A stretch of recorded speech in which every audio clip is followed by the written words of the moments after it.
atas kasih Tuhan yang memberkati kita.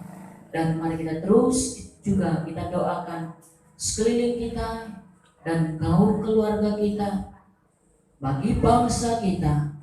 Kita berdoa dan kita rindukan, kita doakan selalu supaya damai Tuhan curahkan bagi setiap bangsa kita, dan Tuhan melawat bangsa kita, tanah karo terutama dari bencana. Saya ajak kita semua berbagi berdiri di sini.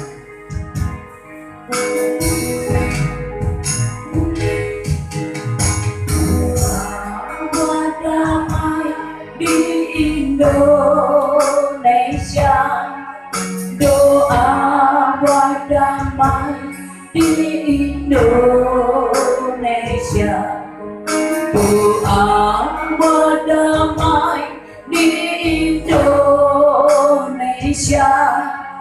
Indonesia penuh damai, doa buat damai, doa buat damai di Indonesia, doa buat damai di Indonesia, doa buat damai di Indonesia.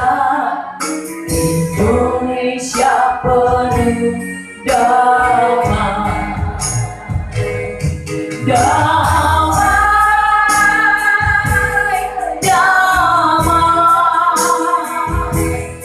damai,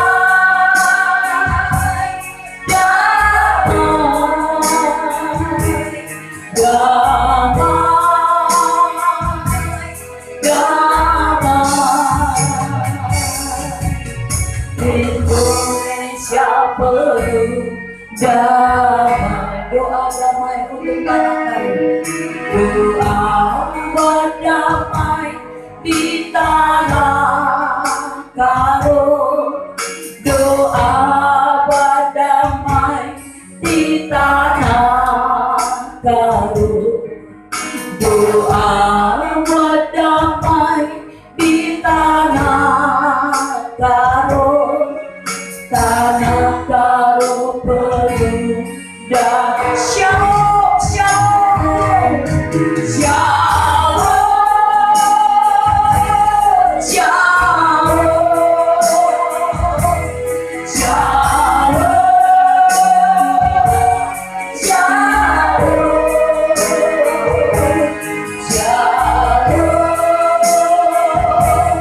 shalom, tanah karo penuh damai, buat damai di Indonesia, doa buat damai di Indonesia, doa buat damai di Indonesia. Indonesia penuh damai, damai, damai,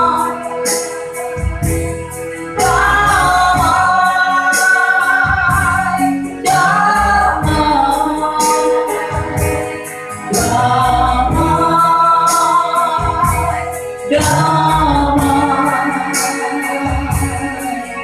Indonesia penuh damai.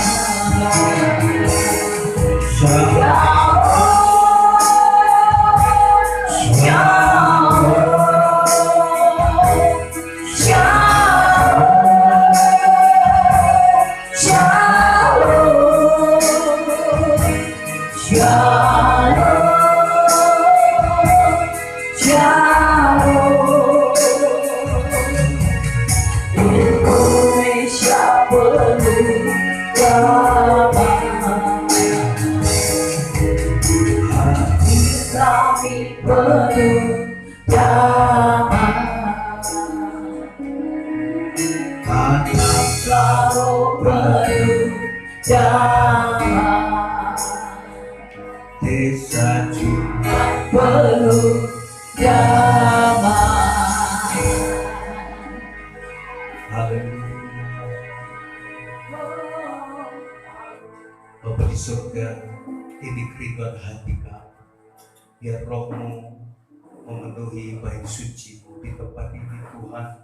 Semua kami yang hadir diberkati, kekuatan kuasa Roh Kudus menopang setiap hati, jiwa dan roh kami, sehingga kami betul-betul mendapatkan anugerah yang berlimpah-limpah dari Bapa kami yang di surga. Beristimewa dalam perayaan bangsa Indonesia merayakan hari kemerdekaannya yang ke-75 pada hari besok Tuhan. Dan pada hari ini juga kami akan terus nikmati kemerdekaan kami, menikmati kemerdekaan secara lahiriah dan secara batiniah, sehingga kami betul-betul mendapatkan sesuatu yang hebat luar biasa yang berasal daripada Tuhan Yesus Kristus. Terima kasih Bapa yang baik, kami belajar firman Kristus, urapi kami Tuhan, merdekakan kami oleh kebenaran firman Tuhan. Di dalam nama Tuhan Yesus, kami sambut firman Tuhan dengan sukacita. Setiap pekerjaanmu setan iblis roja, kami katakan kau harus pergi, keluar dari lokasi ini, keluar dari tempat ini, dan sejauh mana pengeras suara ini diperdengarkan, semua diberkati dalam perlindungan Tuhan, dalam pemagaran Tuhan. Terima kasih Bapa, dalam nama Tuhan Yesus kami berdoa dan kami sambut firman Kristus dengan sukacita. Semua kita berkata amin. Silakan duduk Bapak Ibu. Shalom. Kita akan belajar firman Tuhan. Kita akan nikmati betapa ajaibnya Tuhan. Kita lihat Bapak Ibu, kalau saya buat ini satu gambar. Gambar ini adalah Tuhan Yesus sedang menggendong umat Tuhan yang letih lesu. Amin. Kalau Bapak Ibu merasa letih lesu, ada Tuhan yang menggendong. Alkitab katakan, sampai pada masa putih rambutmu, engkau Tuhan tetap sama. Dia akan menggendong engkau dan menjunjung engkau di atas bahunya, seperti itu. Di bahasa Karwana ijuhang nagam nasaka metua. Bapak Ibu saudara-saudara, itu yang dilakukan oleh Tuhan pada masa-masa kita tak tahu lagi arah kehidupan ini, pada masa-masa kita susah, pada masa-masa tidak ada lagi harapan. Tuhan hadir untuk menggendong kita, dan hanya kakinya yang kelihatan di belakang, bekas telapak kakinya Bapak Ibu. Kaki kita tidak ada kelihatan, so Dia yang menggendong kita. Amin. Sampai pada masa tuamu, Yesus tetap sama. Dia akan tetap menggendong kita. Amin. Yuk kita lihat Bapak Ibu, hidup ini adalah kesempatan. Hidup sekarang ini itu menentukan masa yang akan datang. Hari ini menentukan besok. Besok menentukan hari yang akan datang. Dan hari yang akan datang itu ada suatu hari yang namanya hari di mana kita meninggalkan dunia ini, bertemu dengan Tuhan di surga Bapak Ibu sekalian. Dan orang hidup pasti mati, dan setelah mati apa yang terjadi? Dihakimi, Alkitab katakan, dan seterusnya. Kesadaran itu harus kita terima setiap hari dalam hidup kita, bahwa satu hari aku akan bertemu dengan Tuhan di surga. Amin. Lanjut. Klik. Apabila kita masih hidup, kita harus menghasilkan buah. Minggu yang lalu kita sudah belajar tentang buah. Buah itu adalah buah pertobatan. Buah itu adalah buah anggur yang manis, yang bagus, yang mantap. Sebab kita ditanam sebagai benih pilihan di lereng bukit yang subur. Amin. Subur itu berbicara tentang kemakmuran. Kalau banyak orang anti tentang teologi kemakmuran, dan pikiran mereka itu adalah pikiran yang picik, sempit Bapak Ibu sekalian.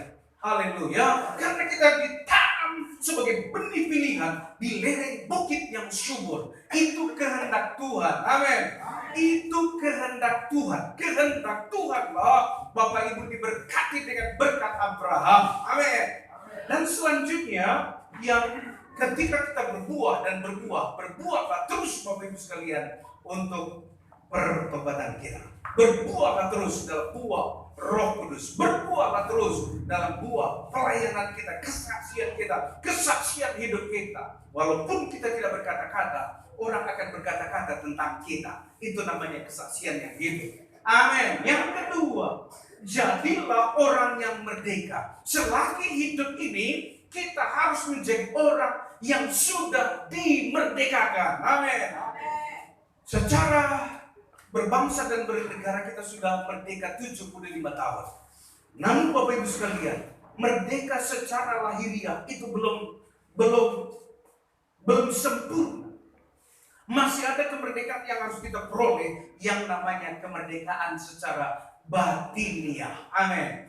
Batin kita juga harus merdeka. Haleluya. Kita lihat Bapak Ibu sekalian dalam kitab Yohanes pasal 8 ayat 31 sampai ayat yang ke-36. Maka kata siapa? Kata Yesus kepada orang-orang Yahudi yang percaya kepadanya, jikalau kamu tetap dalam firman-Ku dan kamu benar-benar adalah murid-Ku. Amin. Lanjut. Dan kamu akan mengetahui kebenaran. Apa? Mengetahui kebenaran. Dan kebenaran itu akan memerdekakan kamu. Yo, jawab mereka, kami adalah keturunan Abraham dan tidak pernah menjadi hamba siapapun. Bagaimana kau dapat berkata, kamu akan merdeka? Kata Yesus kepada mereka, aku berkata kepadamu, sesungguhnya setiap orang yang berbuat dosa adalah hamba dosa. Yuk. Dan hamba tidak tetap tinggal dalam rumah, tetapi anak tetap tinggal dalam rumah. Jadi apabila anak itu siapa? Yesus memerdekakan kamu pun benar-benar merdeka. Haleluya. Yuk kita lihat beberapa yang harus kita pelajari dari ayat 31 tadi. Kita melihat Bapak Ibu sekalian, jikalau firman-Ku tetap tinggal di dalam kamu. Haleluya. Apa dikatakan? Jikalau kesalahan orang tetap tinggal dalam kamu, gimana? Betul? Salah. Apa? Firman. Bagaimana? Tetap tinggal. Berarti nggak boleh keluar dia. Jikalau firman-Ku tetap tinggal di dalam kamu. Dan target firman Tuhan itu, dia katakan seperti ini. Jadikanlah semua bangsa menjadi murid Tuhan. Murid Tuhan itu ada firman dalam hidupnya. Dia katakan seperti ini. Maka katanya kepada mereka orang-orang Yahudi yang percaya kepadanya, jikalau kamu tetap dalam firman-Ku, kamu tetap tinggal dalam firman-Ku, kamu benar-benar adalah murid-Ku. Jadi ada firman standar dalam hidup kita untuk dikatakan sebagai murid Kristus.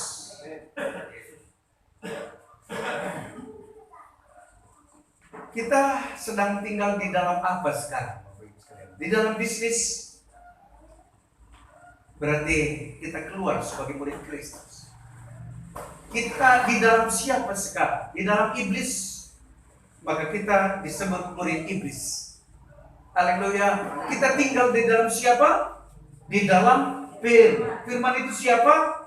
Pada mulanya dalam firman. Firman itu bersama-sama dengan Allah. Dan firman itu adalah Allah. Itu dalam kitab Yohanes pasal 1 ayat 1. Jadi firman itu adalah Allah. Siapa firman itu? Allah. Siapa Allah itu? Yesus. Amin. Firman itu adalah Yesus Kristus. Jadi kita harus tetap tinggal dalam Yesus Kristus.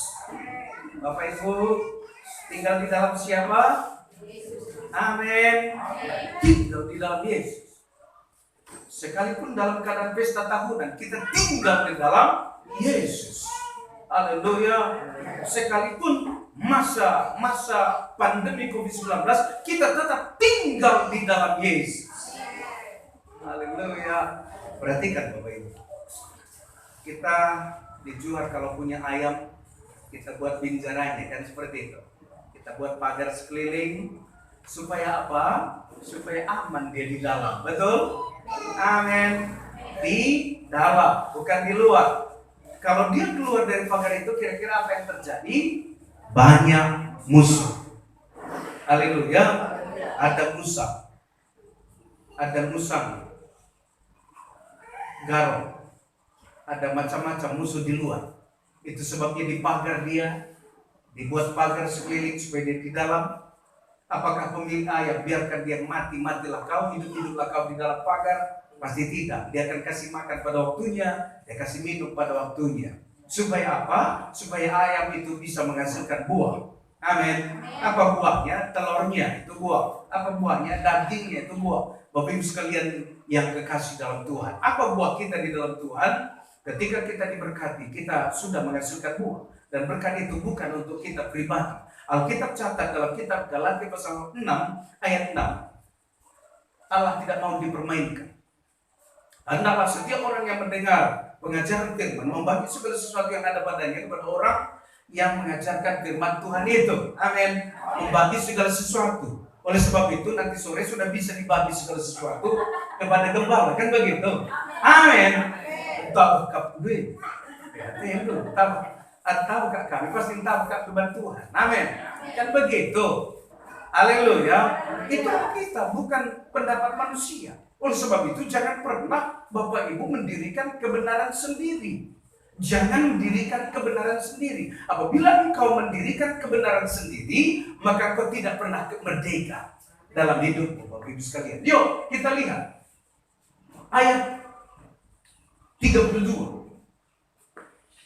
Dan kamu akan mengetahui kebenaran. Apa itu kebenaran? Itu juga firman.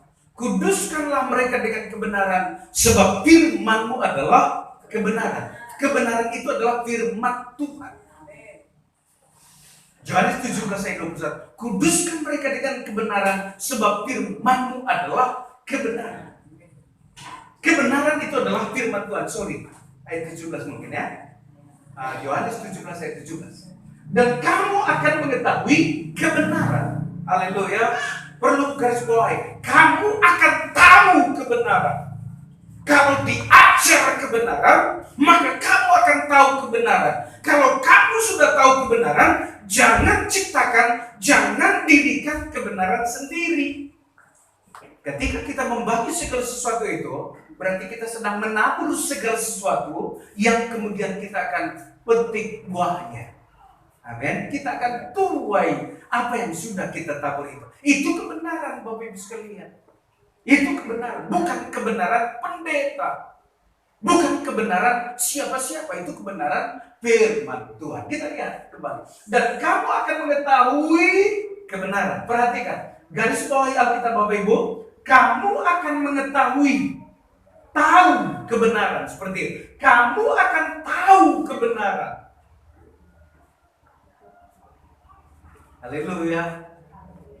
Amin. Dan apa terjadi? Dan kebenaran itu akan memerdekakan kamu. Ini dia.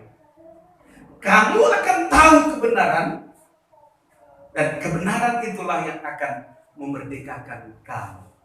Orang yang tidak tahu kebenaran, dia tidak pernah merdeka dalam hidupnya. Itu sebabnya nggak salah menurut mereka lari ke dukun. Itu sebabnya nggak salah menurut mereka cari pengobatan alternatif. Nggak salah menurut mereka tidak beribadah pada waktu ibadah, karena mereka sedang mendirikan kebenaran sendiri. Sekali-sekali lo dong, berkali-kali buta, itu sedang mendirikan kebenaran sendiri. Haleluya, Bapak Ibu, paham? Amin. Yuk kita perhatikan. Abad ke-18 sudah pernah saya katakan. Pada abad ke-18 seorang Presiden Amerika Serikat yang namanya Abraham Lincoln mengumumkan kepada seluruh bangsa Amerika bahwa di Amerika tidak ada lagi perhambaan. Amin. Haleluya.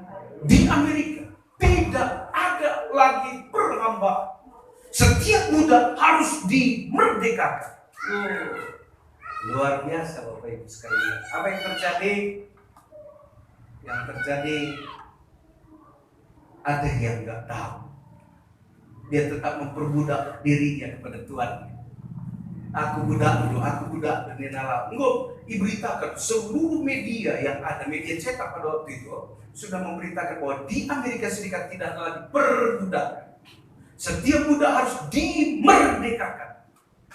Tetapi banyak yang nggak tahu, sehingga dia tetap memperbudak diri kepada Tuhan. Dia tetap memperbudak. Ada yang tahu, pura-pura tak tahu, karena sudah terlalu nyaman dengan perbudakan. Bapak Ibu sekalian, sudah terlalu nyaman dengan perbudakan itu. Aku tetap jadi budak di rumah ini katanya, dan seterusnya. Anak Tuhan, izinkan kebenaran itu pada hari ini memerdekakan kita sekalian. Amin. Biarlah kebenaran itu yang akan memerdekakan kita. Hari demi hari kita dimerdekakan. Dimerdekakan dari apa Bapak Ibu sekalian? Dimerdekakan dari dosa. Yuk kita lihat. Kamu akan merdeka. 32, 33 kita baca bersama-sama. Jawab mereka, kami adalah keturunan Abraham dan tidak pernah menjadi hamba siapapun. Bagaimana kau dapat berkata kamu akan merdeka? 34 kita teruskan. Itu alasan mereka. Itu alasan bangsa Yahudi, sehingga mereka tidak mau dimerdekakan oleh Tuhan Yesus pada waktu itu. Kata Yesus kepada bangsa itu, kepada bangsa Yahudi, apa katanya? Aku berkata kepadamu, sesungguhnya setiap orang yang berbuat dosa adalah hamba dosa. Orang yang berbuat dosa adalah hamba dosa. Amin. Amin. Bapak Ibu masih berdosa? Adalah hamba dosa. Masih berdosa? Masih. Kenapa anak? Masih berdosa? Masih. Betul? Betul. Berarti Bapak Ibu jujur. Kalau sudah sempurna langsung gitu. Marilah. Karena itu cocok kampus dunia. Kalau nggak sempurna berarti kita kan gitu. Iya kan? Berarti hamba dosa. Halo? Kita tolak dalam nama Yesus. Kenapa? Karena dalam hidup orang yang sudah diberikan tidak ada lagi benih dosa. Walaupun kadang dosa itu masih bisa menjajah dia, tapi kita bisa melawan dosa itu di dalam nama Yesus Kristus. Itu namanya merdeka. Kita harus pikirkan. Sekarang aja, kalau Belanda dikasih izin untuk menjajah Indonesia, dia kan jajah lagi. Tetapi Indonesia tidak mau dijajah lagi, kan gitu. Demikian kita Bapak Ibu sekalian. Dosa itu masih mau menjajah kita, tetapi dalam hidup kita tidak ada lagi benih dosa. Amin. Tidak ada lagi benih dosa, sehingga dosa itu sudah dengan sangat maunya sudah dilucuti, sehingga kita tidak ada kuasa dosa dalam hidup kita. Walaupun masih bisa berdosa, ada penawarnya. Penawarnya apa? Jika kita mengaku dosa kita, maka Ia adalah setia dan adil. Ia mengampuni dosa kita, menyucikan kita dari segala kesalahan, dan mengampuni segala pelanggaran-pelanggaran kita. 1 Yohanes pasal 1 ayat 9. Bapak Ibu sekalian. Oleh sebab itu, banyak orang terkungkung di bawah dosa, walaupun sudah ada di gereja karismatik.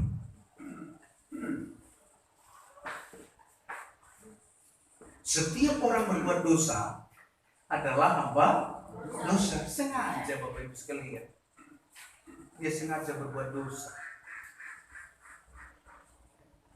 Bagaimana sengaja? Dengan cara sudah tahu Setiap kata yang sia-sia yang diucapkan orang harus dipertanggungjawabkan pada hari penghakiman. Dia tetap berbuat kata sia-sia. Dia sudah tahu firman Tuhan. Tetapi pembelaan terhadap dirinya dia perkuat terus bentengi hidupnya. Dia tahu itu dosa. Tapi dia bentengi dirinya supaya dia tidak tertuduh dengan dosa itu. Dia berkelit.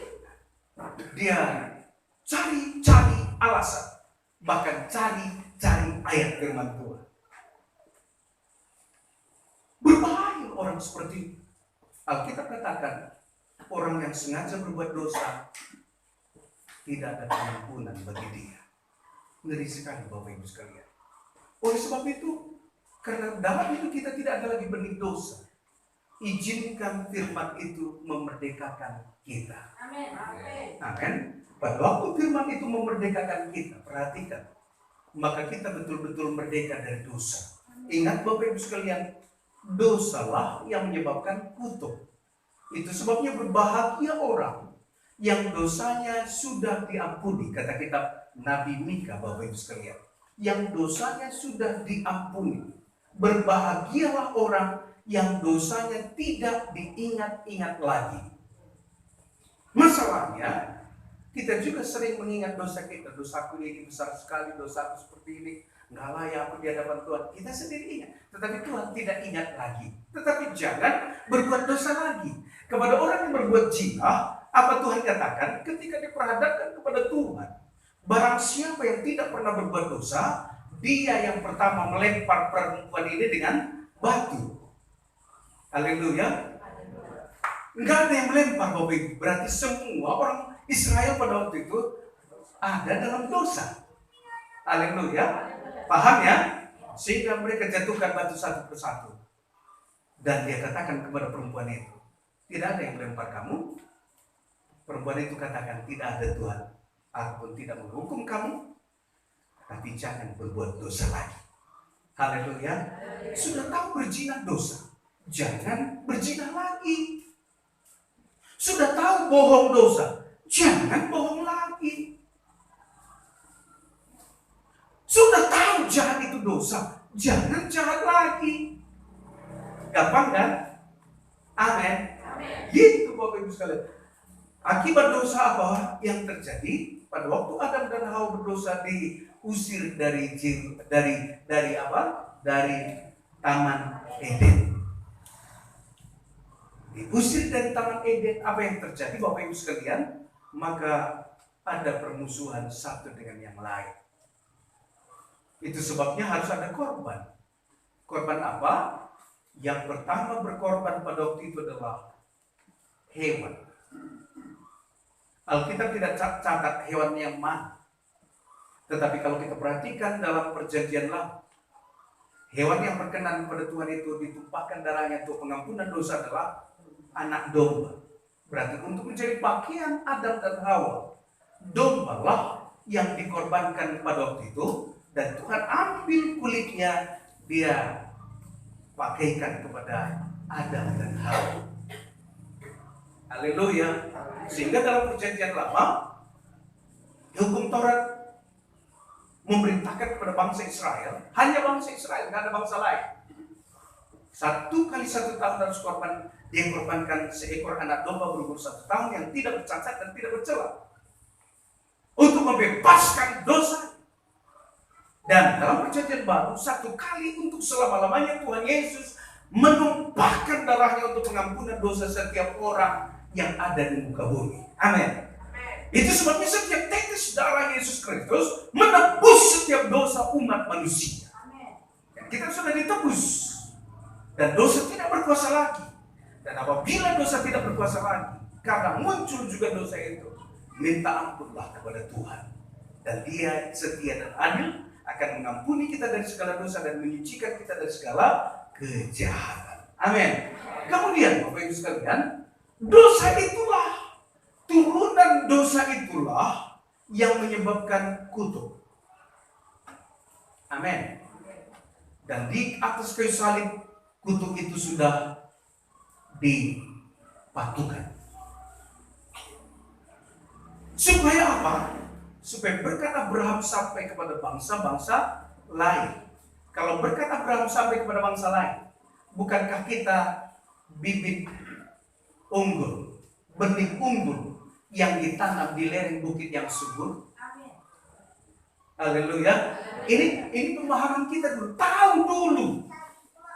Kalau nggak tahu apa boleh buat? Ini saya beritahu supaya Bapak Ibu jadi tahu. Kalau sudah tahu, maka Bapak Ibu akan merdeka dari kutuk. Amin. Merdeka dari kemiskinan. Perhatikan, kita ditanam sebagai benih unggul, benih pilihan di lereng bukit yang subur, bukan di lereng bukit yang gersang, yang berbatu-batu, yang kering, yang padang gurun. Bukan di semak belukar, bukan. Itu kita Bapak Ibu sekalian. Makanya setiap kali saya gali Alkitab ini, saya bangga dengan Tuhan saya. Saya bersyukur karena Tuhan itu begitu baik sekali. Haleluya. Halo, amin. Mau subur atau mau gersang? Subur. Aminkan dulu itu. Dan kita akan nikmati. Tahun 2020 itu nikmati ini Bapak Ibu sekalian. Kita itu ada di lereng bukit yang subur. Di lereng bukit yang subur. Dan Alkitab katakan tidak kekurangan apapun. Sebab apa yang kurang ditambahkan, apa yang kurang ditambahkan, apa yang kurang ditambahkan, apa yang kurang ditambahkan. Amin. Tuh, luar biasa Bapak Ibu sekalian. Amen. Turunan dosalah kebodohan. Halo. Dan itu sebabnya kapan ditemukan penemuan-penemuan semuanya? Penemu kapal laut siapa? Nuh. Siapa yang berikan pengetahuan kepada Nuh? Tuhan. Oke. Paham ya? Penemu otomotif siapa?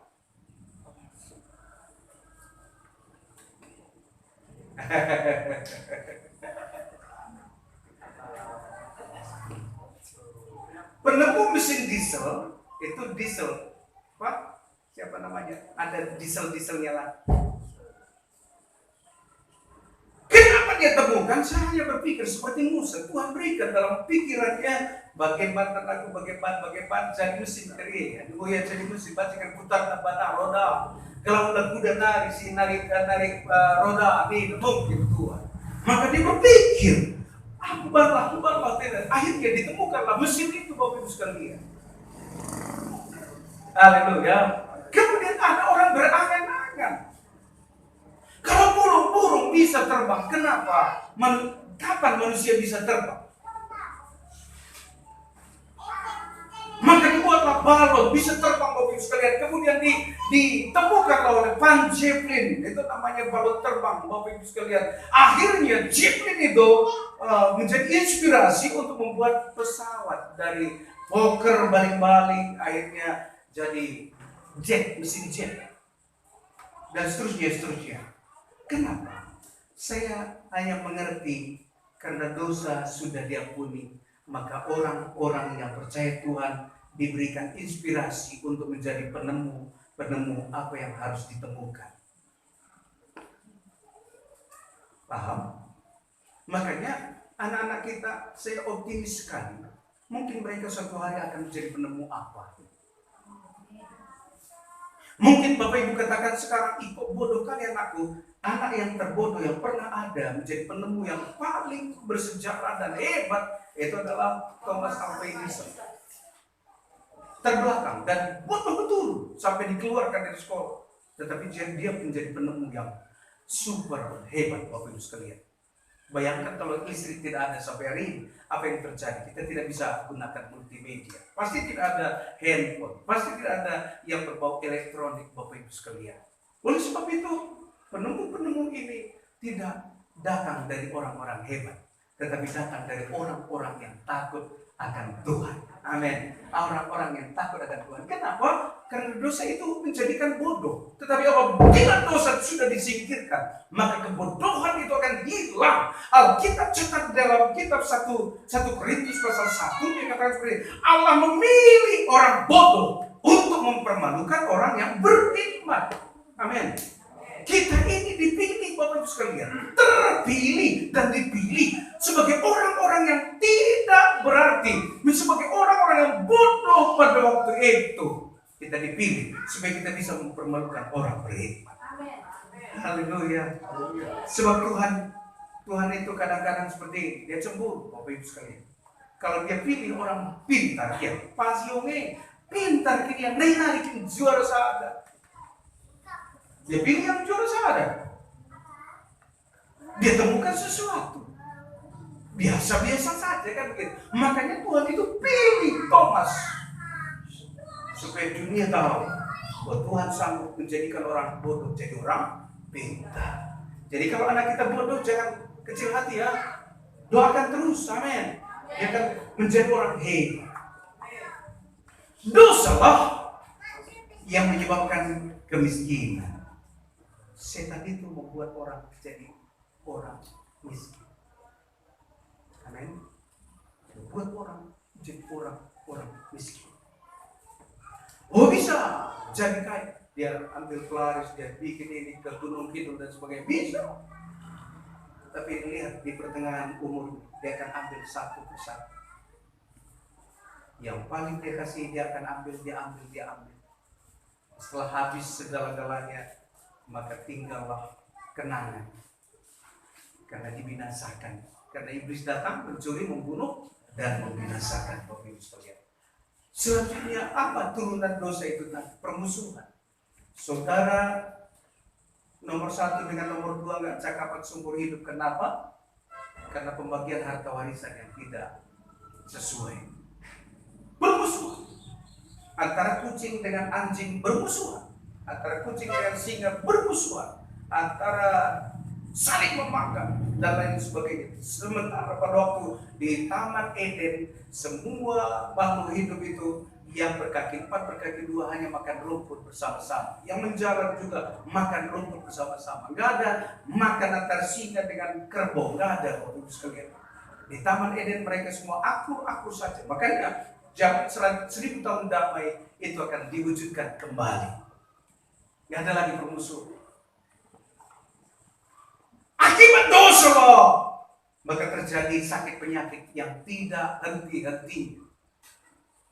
Sudah ditemukan obat ini belum ditemukan, obat ini belum ditemukan. Obat HIV/AIDS sampai hari ini belum ditemukan. Walaupun Bapak Ibu sekalian, vaksin daripada COVID-19 sudah diedarkan oleh Rusia. Indonesia akan produksi vaksin COVID-19 250.000 satu hari. Berarti untuk Indonesia nggak lama akan diproduksi dan diedarkan, Bapak Ibu sekalian. Artinya apa? Selesai ini datang lagi. Apa yang menyebabkan dosa? Akibat dosa itulah maka penyakit terus-menerus bertambah, namanya juga makin canggih, dan seterusnya. Akibat ulah orang-orang berdosa itu juga jadilah penyakit-penyakit yang baru. Ulah orang berdosa. Haleluya. Amin. Kenapa gajah mengamuk? Karena komunitasnya dirusak oleh manusia, alamnya dirusak oleh manusia. Ngamuk lagi. Kenapa ada cicit? Karena alamnya dirusak oleh manusia. Datanglah dia ke jeruk manusia, datanglah dia ke tanaman, kan seperti itu. Karena alam itu rusak, sistemnya rusak, dan siklusnya rusak, habitatnya rusak. Akibatnya dia mengganggu kepada manusia. Selanjutnya Bapak Ibu sekalian, dosalah yang menyebabkan pertumpahan darah. Pertumpahan darah pertama antara Habil dan Kain. Maka Kain membunuh adiknya. Itu dosa pembunuhan pertama. Kenapa seperti itu? Karena ada dosa yang menyebabkan seperti itu. Dosalah yang menyebabkan banyak penderitaan di muka bumi ini.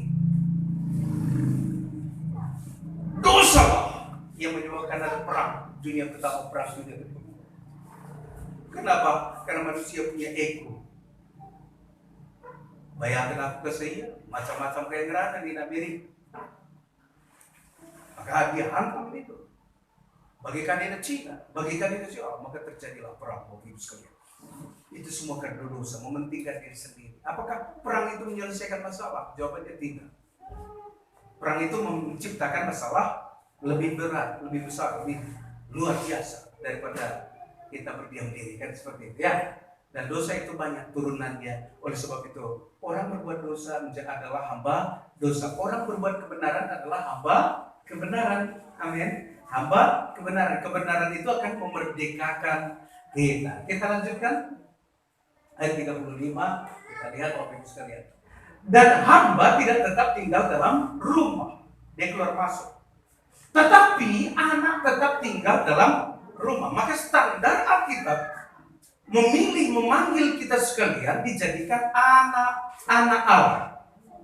Amin. Anak siapa? Anak Allah. Haleluya. Anak Tuhan. Kita lihat dalam kitab 1 pasal 1, Yohanes pasal 1 ayat 12, siapa itu anak Allah?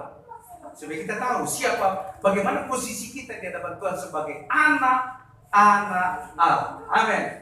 Ayat 12. Tetapi semua orang yang menerima Yesus. Amin. Sudah terima Yesus? Sudah. Amin.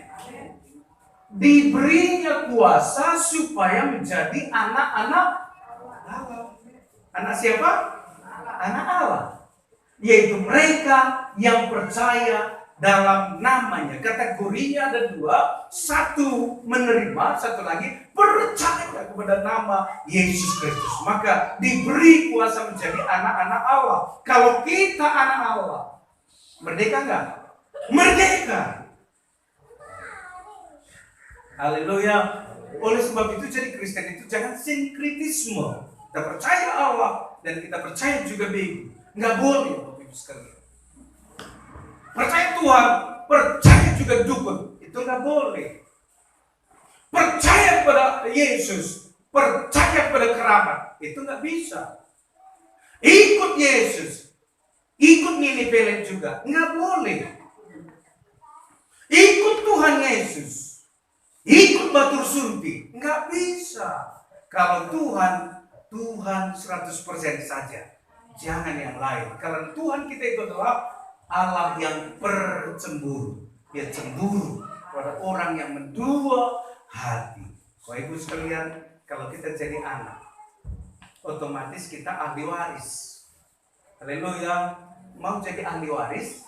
Kalau anak angkat nggak jadi ahli waris, tetapi diberi kuasa menjadi anak Allah, itulah yang menjadi ahli waris. Apa warisan kita di hadapan Tuhan? Roma pasal 8 ayat 17. Roma pasal 8 ayat 17. Supaya kita tahu warisan kita itu dahsyat luar biasa. Karena kita anak, otomatis kita ahli waris. Kalau anak angkat, nggak ada warisannya. Amin. Dan jika kita adalah anak, maka kita juga adalah ahli waris. Maksudnya adalah orang-orang yang berhak menerima janji Allah. Amin. Nggak ada lebih, nggak ada kelas yang kayak. Kita berhak menerima janji Allah. Berapakah janji Allah dalam Alkitab ini? Lebih 6.000 janji. Kitalah pewaris daripada janji itu. Janjinya apa? Oleh bilur-bilurnya kamu telah sembuh, maka kita lah pewaris janji kesembuhan itu. Janjinya apa? Engkau dipagari, maka kita lah penerima janji untuk dipagari itu.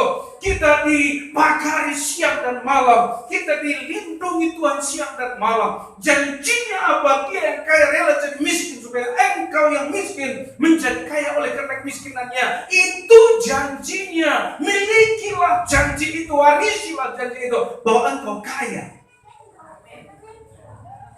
Haleluya. Dia berjanji tidak pernah ingkar janji. Kalau manusia berjanji bisa ingkar janji karena dia tidak sanggup menepati janjinya. Tetapi Tuhan akan tetap sanggup untuk melakukan janjinya. Apalagi janjinya Bapak Ibu sekalian. Apa yang kita kerjakan sudah diberkati. Gak usah cari-cari berkat lagi. Asal kita bekerja sudah diberkati oleh Tuhan. Amin. Amin. Siapa yang berjanji? Tuhan. Bukan pendeta. Siapa yang berjanji? Tuhan. Kalau kita adalah pewaris janji itu, mari nikmati warisan itu. Haleluya, nikmati warisan itu. Saudara, lah kertandu katawari penakit bengon dao. Lah kertandu kini seran bejanda bo. Lah kertandu kesusahan beja marpar Bapak Ibu sekalian. Kita tidak tahu di mana dia sudah tinggal. Kadang saya berpikir seperti itu, di mana waktu itu ya? Kenapa waktu itu seperti itu? Kita pewaris Bapak Ibu sekalian. Namun sebagai pewaris, perhatikan bagian B. Sebagai pewaris yang akan menerimanya bersama-sama dengan Kristus. Bersama siapa kita mewarisinya? Bersama dengan Kristus. Amin. Bagaimana caranya? Yaitu jika kita menderita bersama-sama dengan Dia. Halo, mau menderita? Supaya kita juga dipermuliakan bersama-sama dengan Dia. Mau menderita? Menderita maksudnya adalah ketika tamu ada di rumah dalam pesta tahunan ini, Bapak Ibu datang ke gereja, tamu kita akan berkata, boleh lebih saya kenal. Biar saya pendeta nama. Coba bayangkan, haleluya. Melalap anak juga begini, biar saya pendeta nah, ada pendeta kan biar lapar ada Bapak Ibu sekalian, biar melanggar firman Tuhan. Haleluya, haleluya. Ada penderitaan batin, ada, pasti ada. Itu sebabnya banyak yang nggak mau menderita seperti itu, mereka nggak mau ke gereja. Dalam minggu depan masih ada kok. Adi sekalian dekat dulu Tuhan dah. Kira-kira bisa kalau negeri. Itu dia. Jadi kita ini doakan terus supaya jangan pesta tahunan menghalangi orang datang beribadah. Justru membawa orang datang beribadah kepada Tuhan. Haleluya. Pendeta kendena sangat kompak mulai. Lebih banyak orang datang ke kuburan daripada orang datang ke gereja. Perhatikan. Bu, ramai kali orang ke kuburan. Apa yang mereka dapat di kuburan? Apa yang kita dapat di gereja? Kita dapat apa? Warisan. Janji-janji apa? Memang ada penderitaan batin jasmania. Tetapi penderitaan jasmania itu menyebabkan kita tidak berdosa lagi. Kita supaya apa? Kita menderita bersama-sama dengan Kristus, bukan menderita kekurangan, bukan menderita tidak makan, bukan menderita yang lain. Penderitaan yang dimaksud di sini adalah tekanan-tekanan yang dilakukan orang-orang kepada kita karena kita sungguh-sungguh ikut Yesus Kristus tanpa kompromi, dan orang mengata-ngatai kita, orang menekan kita, orang memberikan sugesti kepada kita. Bapak Ibu sekalian, kita nggak mau tunduk kepada sugesti mereka, dan kita tetap beribadah pada Tuhan. Itu penderitaan lahiriah supaya apa? Kita dipermuliakan bersama-sama dengan Dia. 1 Petrus pasal 4 ayat 1. Jadi jangan takut menderita. Amin. Ayat 1. Jadi karena Kristus telah menderita penderitaan badani. Perhatikan, Kristus itu telah menderita penderitaan badani. Apakah Kristus kekurangan uang? Halo? Ketika dia perlu bayar pajak, cukup Petrus disuruh, pancinglah 1 ekor ikan, terus di mana guru? Di danau. Ikan pertama yang kamu akan dapat nanti, buka mulutnya, kamu akan dapat 2 sikap uang di dalam. Bayarkanlah pajakmu dan bayarkan pajakku. Jadi Tuhan Yesus juga bayar pajak. Anak Tuhan bayar pajak. Amin. Haleluya. Jadi gak kekurangan dia. Cukup Bapak Ibu sekalian. Apa yang dibutuhkan cukup. mujizat bisa dia lakukan. Apakah dia menderita kekurangan makan? 2 roti, 5 ikan, 2 roti 5 ikan. Yang makan 5.000 orang, sisa 12 bakul kok. Terlalu gampang untuk kebutuhan jasmani. Penderitaan yang dimasukkan di sini adalah penderitaan badani. Kamu pun harus mempersenjatai dirimu dengan pikiran yang demikian. Karena barang siapa telah menderita penderitaan badani, ia telah berhenti berbuat dosa. Kadang penderitaan itu datang supaya kita makin kuat berdoa, makin sungguh-sungguh berdoa. Karena penderitaan itu datang supaya kita mengandalkan Tuhan. Karena penderitaan itu datang supaya kita hidup kudus dan takut akan Tuhan. Karena penderitaan itu datang supaya kita makin dekat dengan Tuhan, makin mengandalkan Tuhan, makin mengasihi Tuhan, makin merangkul Tuhan dengan kuat, Bapak Ibu sekalian, supaya tidak lepas lagi dia. Itu fungsi penderitaan badani bagi kita. Kalau jalan tol, takutnya nanti ketika nggak ada lagi masalah, nggak ada lagi penderitaan, artinya jalan tol ketika terjadi kecelakaan maka hancur, berkeping-keping dan tidak dapat diperbaiki lagi. Haleluya. Karena itu Tuhan itu bersangkut paut dengan hati. Amin. Bersangkut paut dengan hati. Makanya Tuhan biarkan kadang-kadang penderitaan itu datang supaya kita mengandalkan Dia. Kadang-kadang Tuhan itu biarkan sesuatu datang supaya kita makin mengasihi Tuhan. Haleluya. Haleluya. Amin. Makanya jadi orang kaya juga Tuhan buat penderitaan bagi dia. Supaya apa? Dia ingat kembali kepada Tuhan. Amin. Makanya jangan pikir orang banyak duitnya itu nggak ada penderitaannya. Banyak juga penderitaannya. Haleluya. Supaya apa? Tuhan ciptakan penderitaan itu supaya kita sadar bahwa bukan bumi ini tempat kita selama-lamanya. Ada surga tempat kita selama-lamanya. Oleh sebab itu jangan kaget ketika sudah diberkati menjadi orang kaya, kok masih ada penderitaan. Biarkan penderitaan itu membentuk hati kita untuk tetap rendah hati di hadapan Tuhan. Bapak Ibu sekalian, selagi hidup ini adalah kesempatan bagi kita untuk memperbaiki sikap, kelakuan dan semua perilaku kehidupan kita. Coba kembali kepada pelajaran kita. Perhatikan Bapak Ibu, selagi hidup inilah kita perlu dimerdekakan. Merdeka dari belenggu dosa, belenggu kejahatan, belenggu daripada kutuk maut, kebodohan dan kemiskinan, dan segala bentuk-bentuk belenggu kuasa si jahat. Selagi hidup ini, izinkan hidup kita dimerdekakan oleh Tuhan Yesus Kristus. Supaya apa? Jadilah orang merdeka yang sangat-sangat merdeka di hadapan Tuhan. Amin. Amin. Dan kita bergantung hanya kepada Tuhan, bukan bergantung kepada yang lain. Hanya mengandalkan Tuhan, bukan mengandalkan yang lain. Hanya hidup untuk Tuhan, bukan hidup untuk lain.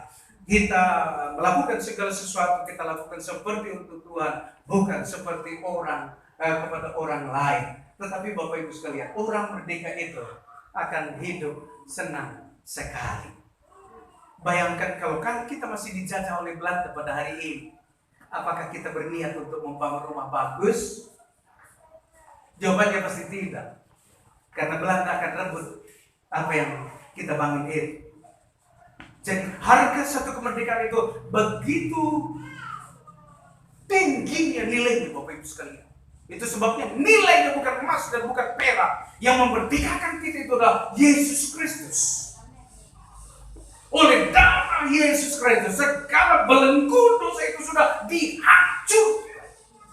Amin. Segala belenggu dosa sudah dihancurkan oleh darah Yesus Kristus. Begitu luar biasanya. Itu sebabnya hargai kemerdekaannya Bapak Ibu sekalian. Hargai kemerdekaan gue. Kalau kita sudah merdeka dari iblis dan dosa, itu sebabnya kita bisa membangun diri kita, membangun iman kita, dan membangun segala sesuatu yang bersangkut paut dengan kepribadian kita. Satu ayat terakhir, Galatia pasal 5 ayat 1, kita akan baca bersama-sama. Kita baca, supaya kita sungguh-sungguh merdeka, Kristus telah memerdekakan kita. Karena itu berdirilah teguh dan jangan mau lagi dikenakan hukum perhambaan. Enak nggak jadi hamba? pasti capek latih. Enak nggak jadi orang merdeka?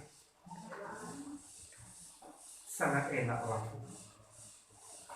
Karena kita bisa mengurus diri kita sendiri, ya orang lain lagi urus kita, nggak diperbudak lagi kita. Anak Tuhan, kalau enak menjadi orang merdeka, jangan lagi mau dikenakan perambaan dosa itu tadi, anak Tuhan. Amin. Nah, sekali lagi, kalau enak menjadi orang merdeka, janganlah lagi mau dikenakan perhambaan.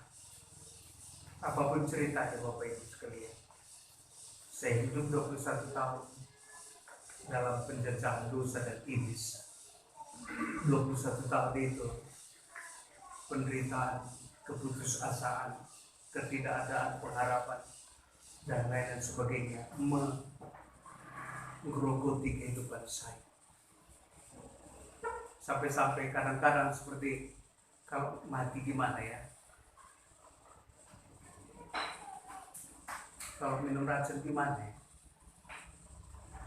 Kalau gantung diri gimana ya? Keputusasaan itu terjadi Bapak Ibu sekalian.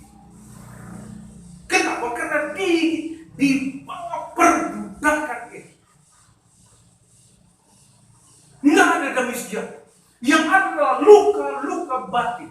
Yang ada penderitaan yang tidak henti-hentinya. Yang adalah sakit penyakit. Yang ada adalah kegagalan-kegagalan. Yang ada adalah bermacam-macam situasi yang memberikan satu intimidasi. Di bagian nari mati kengo, itu kan intimidasi. Jadi kayak konglo bagian jadi sampah nari. Bapak Ibu sekalian, 21 tahun diperbudak oleh dosa itu tadi dan tuduhan dosa itu tadi, dan gak pernah mengalami datangnya hari baik. Anak Tuhan, gak pernah mengalami datangnya hari baik. Di bawah kutu itu seperti dorong pulpen, gak pernah mengalami hari baik. Orang tertawa di kedai kopi, saya tersinggung. Orang ngomong-ngomong bisik-bisik, saya tersinggung. Kenapa? Karena ada luka di batin saya pada waktu itu. Dan lihat Bapak Ibu sekalian, sejak saya sudah dimerdekakan, saya hargai kemerdekaan saya. Sampai detik ini saya tidak mau lagi berbudak oleh dosa. Mari Bapak Ibu perhatikan. Karena itu berdirilah teguh. Amin. Karena itu berdirilah teguh. Dan jangan mau lagi dikenakan perhambaan. Karena sudah cukuplah. Sudah lamanya kita dikungkung oleh perbudakan. Kan begitu ya? Lama kita dikungkung oleh perbudakan itu kan. Seperti kilat dari negeri, lama dikungkung oleh perbudakan itu tak. Jika saya kubat nih, telur saya kukir mana bujo. Iya kan? Tadi rimo panggil teh tapi tiga kereta gue nih na bibi bare. Bujo berubah si baso mahantu dai bujo mahantu dai bujo. Pokoknya si maha hantu laut madahin, hantur menjadi. Enggak pernah mengalami datangnya hari baik. Sekarang sudah kita alami hari baik, Bapak Ibu sekalian. Sudah kita alami hari baik. Siti pencari teh tadi masuk dorong ya lagi pun tak dorong kita masuk iya. Bacikan tongkan hasil Bapak Ibu sekalian. Bukankah itu hari baik? Oleh sebab itu pertahankan hari baik ini. Kabar baik ini, hidup baik ini, kita pertahankan. Sebab apa? Cukuplah masa lalu itu sudah menggerogoti hidup kita, menyia-nyiakan hidup kita. Perbudakan iblis itu sudah membuat kita menderita pada zaman yang lalu. Hari ini berdirilah teguh dan jangan mau lagi dikenakan perhambaan. Seorang merdeka lah yang tetap tinggal dalam rumah. Orang merdeka itu siapa? Itulah anak-anak Allah. Bapak Ibu semua adalah anak-anak Allah dan tetaplah tinggal dalam rumah Allah. Amin. Supaya apa? Kita hidup di dalam Tuhan dan hidup kita diberkati, siang dan malam dijaga dan diberikan perlindungan sempurna tiap hari. Dan tidak ada lagi ketakutan yang menghantui kehidupan kita. Yang adalah keberanian yang memerdekakan kita untuk bisa masuk dalam ruang Maha Kudus. Ku masuk ruang Maha Kudus. Kita angkat pujian ini. Haleluya. Bapa, dalam nama Tuhan Yesus, yang mana secara langsung kami menjangkau jiwa-jiwa Tuhan, memberkati keluarga, saudara, teman-teman dan semuanya yang menyaksikan. Tuhan memberkati pada hari ini. Muliakan namamu, Bapa Surgawi, berkat-Mu dicurahkan atas di teman-teman kami dimanapun saat ini mereka berada. Berkat Bapak Abraham dicurahkan. Haleluya. Shalom.